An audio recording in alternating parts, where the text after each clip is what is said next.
সন্ধ্যার আলোয় বাড়িটা অদ্ভুত শান্ত। বাহিরে পাখির ডাক আর ভেতরে লাজুর হাঁটা চলার চাপা শব্দ। সে রান্নাঘরে দাঁড়িয়ে দুধ উতলে উঠবে কিনা সেটা বোঝার চেষ্টা করছে। চোখে যেন অন্য কোথাও হারিয়ে যাওয়ার ঘোর।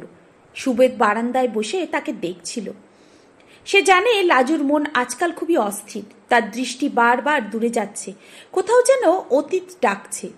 হঠাৎই বাহিরে একটি গাড়ির ব্রেকের শব্দ, এত জোরে যে পুরো বাড়িটা কেঁপে উঠল। লাজুর হাত কেঁপে গেল, দুধ উপচে পড়ল চুলোর ওপর। সুদেব উঠে দাঁড়ালো, কপালে ভাঁজ। এ সময় কে আসবে? দরজার ঠিক সামনে দাঁড়িয়ে আছে একজন, তীব্র দৃষ্টি, চোখে ঘুমহীন ক্লান্তি আর প্রবল অধিকার বোধ। তার শরীর জুড়ে যেন এক অদৃশ্য ঝড় বইছে। সে এক মুহূর্ত দেরি না করে ভেতরে ঢুকে পড়ল। সুদেব হঠাৎই পথরোধ করল। কোথায় ঢুকছেন? অনুভব তার দিকে তাকালো মাত্র এক সেকেন্ড, তারপর দৃঢ়স্বরে বলল, আমি আজ কাউকে থামাতে দেব না। আমি লাজুকে নিয়ে যেতে এসেছি, তাকে ফিরিয়ে আনবো, এটাই সত্য। এই কণ্ঠস্বর লাজুকে যেন সোজা অতীতের গভীরে ছুঁড়ে ফেলল। রান্নাঘরের দরজা ধরে দাঁড়িয়ে থাকা লাজুর নিঃশ্বাস বন্ধ হয়ে এলো। তার চোখে ঝাপসা স্মৃতি জেগে উঠল। সে ভালোবাসা, সেই ঝগড়া, সেই ভুল বোঝাবুঝি, আর সেই রাত যখন অনুভব তাকে একা ফেলে চলে গিয়েছিল। অনুভব এবার তার দিকে সরাসরি তাকালো, চোখ ভিজে, গলা ভারী। তুমি কি ভাবছো আমি তোমাকে ভুলে গেছি লাজু? আমি ভুলিনি। একটু সময় চেয়েছিলাম, কিন্তু সেই সময় তোমাকে হারিয়ে ফেলেছি। এখন আর নয়। সুদেব এবার আর চুপ থাকতে পারল না। সে অনুভবের সামনে দাঁড়ালো। যেদিন দরকার ছিল সেদিন তুমি কোথায় ছিলে? লাজুকে একা ছুড়ে দিলে, আর আজ ফিরে এসে দাবি করতে এসেছ? অনুভব রাগে গলা চেপে ফেলল। আমি ভুল করেছি, কিন্তু ভালোবাসা ভুল করিনি। লাজু চোখ নামিয়ে দাঁড়িয়েছিল। তার ভেতরটা যেন দুদিকেই ফেটে যাচ্ছে।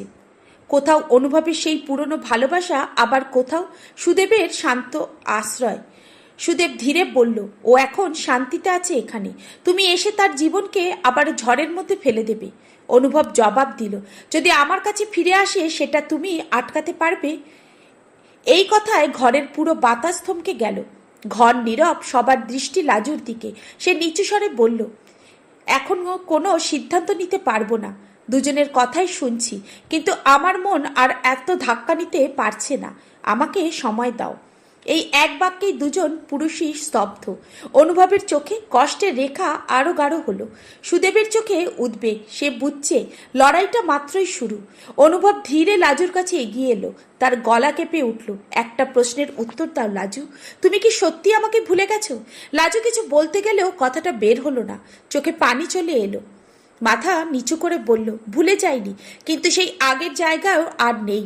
এবার অনুভবের ভিতরটা যেন ভেঙে পড়ল। সে পেছনে সরে দাঁড়ালো।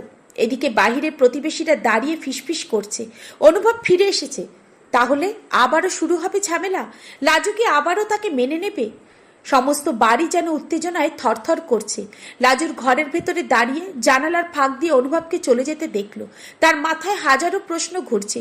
সে কি সুদেবের শান্তিতে বাঁচতে চায়, নাকি অনুভবের অপূর্ণ ভালোবাসা তাকে আবারও টেনে নেবে, নাকি দুজনের মাঝেই আরো বড় কোনো বিপদ তৈরি হবে? দুজন পুরুষের চোখেই এখন একই কথা, লাজুর সিদ্ধান্তই ঠিক করবে ভবিষ্যৎ।